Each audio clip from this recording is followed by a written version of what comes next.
I want to go through the head coaching hirings in the NFL.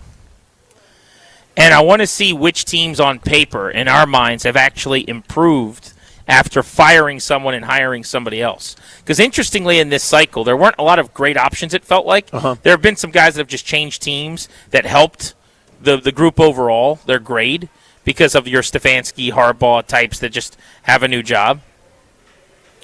But I wonder how many times we can go down the list and say, oh, I actually like how that ended up for them. They're clearly in a better spot than they were. But let's go one by one here. Are they better off than they were at the end of the year at the head coaching role? The Cleveland Browns went from Kevin Stefanski, who had really struggled the last couple of years but was a two-time coach of the year, to Todd Monken, who's never been a head coach in the NFL and didn't have anybody else banging his door down.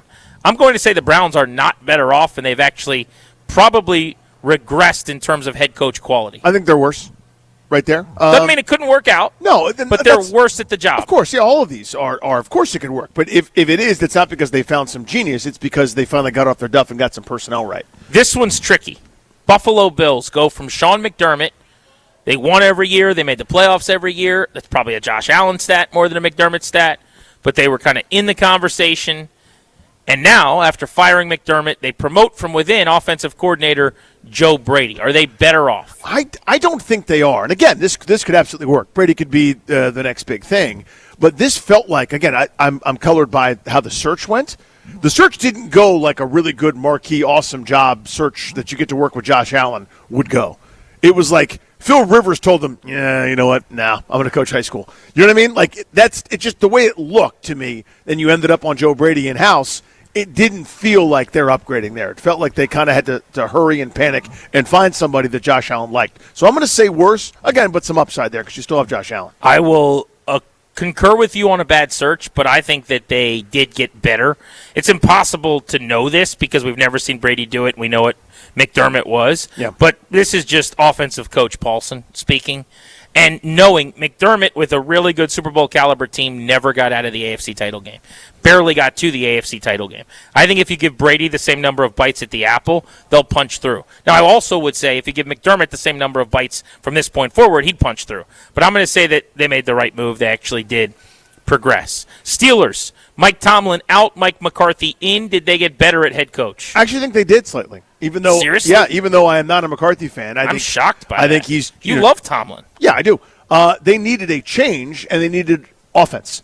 Their biggest weakness has been a disastrous offense with Tomlin's disastrous offensive coordinators. He has not gotten that right once. Mike McCarthy will improve the offense, and that's what they've desperately needed. So just from that, I think they might be a little bit better off. But again, I would hire Mike Tomlin to run something. That if it's not football, he should be running a network. He should be running a construction company. That guy should be in charge of a lot of stuff. But his record speaks for itself. But their weakness has been the thing that Mike McCarthy does. So I'm saying it might be a slight improvement. All right, so now I'm conflicted because in my mind when I was going through these, Danny, I was just thinking, who is the better coach? Do you have a better coach or not? I think when you start to introduce did they make the right decision because of the state of their union, which is kind of what I'm doing with McDermott, what you're doing now with Pittsburgh. Mm-hmm. It's a different conversation, but I think almost all of those could end with you saying they did the right thing. Like even Stefanski to Monken, well, look at the last 2 years. They needed a change of scenery.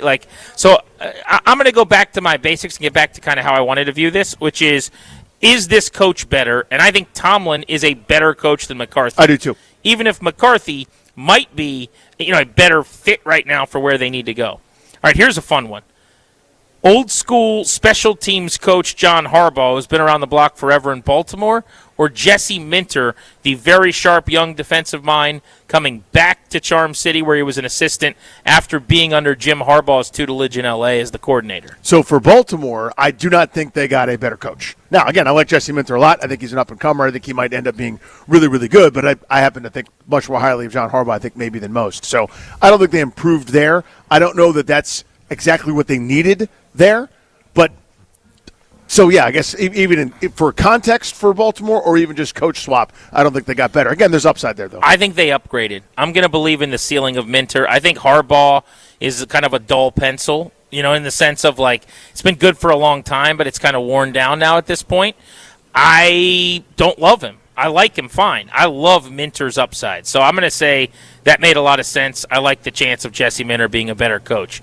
The Titans are pretty easily an upgrade with Saleh from either Callahan or McCoy, the interim, whatever route you want to go. How about the Dolphins? They get rid of offensive wizard Mike McDaniel, and they bring in a more polished, a more disciplined, driven Jeff Hafley, who coached at BC and was the DC of the Packers. So I think it's an upgrade, and it's an unfair standard because you don't have a lot of data points on Hafley being in charge of anything besides some defenses for very short terms over a couple of years. But to me, again, I'm looking at context, which probably isn't fair. I think Mike McDaniel belongs as an offensive coordinator.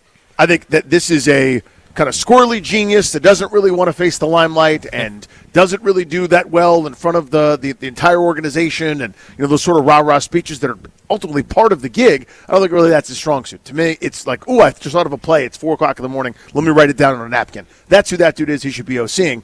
Hafley, to me, seems, again, what they need down there is a little bit more adult in the room, a little bit more disciplined, a little bit more hard-ass defensive guy. So I think that might actually help them. So I agree why they hired him and what kind of fit he is, but for me, again, are you a better coach? It's kind of how I'm doing this.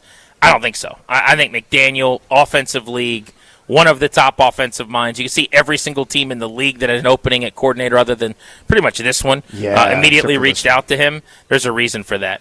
Falcons, I think, significantly upgraded. Raheem Morris, 2 stops now, pretty limited success. Kevin Stefanski, it was ugly at the end in Cleveland. I think most of that's quarterback-driven. He's going to have to find an answer if it's not Michael Penix with the Falcons. He's going to initially, I'm sure, try to make Penix work. And I don't know why, with his talent, his arm talent, he can't. I mean, Stefanski's a pretty good coach and has done a good job with quarterbacks. I love how he marries run and pass, one of the sharper guys in terms of play action, under center, boots, moving the pocket, play calling, that kind of stuff. So I really like going Morris to Stefanski in Atlanta. I think Matt Ryan's done a pretty good job so far. Stefanski, to me, is the second biggest upgrade this offseason. Again, it's for me mostly about Raheem Morris, respectfully. I think he's an awesome dude. He interviews incredibly well, and he's obviously got great relationships with everybody. But there just doesn't seem to be a great track record of football wherever he ends up, but he keeps getting gigs. So Stefanski, I think, is a nice hidden gem, just dragged down by that awful situation in Cleveland. Time will tell, of course. Dable to Harbaugh with the Giants feels like a nice upgrade. That's my 1 seed. I think that's the biggest chasm between head coaches. Dable was a coach of the year moderately recently. Isn't that amazing? Just a couple of years ago. His first year, right? Like, I don't think it's as much a disaster as people think with him. I think that organization was in a pretty bad spot. I'm not saying he did a great job the last couple of years, but I could see Brian Dable in his next stop with the right quarterback. Like, I'm making this up. But let's say in 2 years the Minter thing doesn't work out and the Ravens hire Brian Dable with Lamar Jackson or something. It would not be crazy to me if he won big. I think it's going to be quarterback reliant, which is the case for a lot of guys.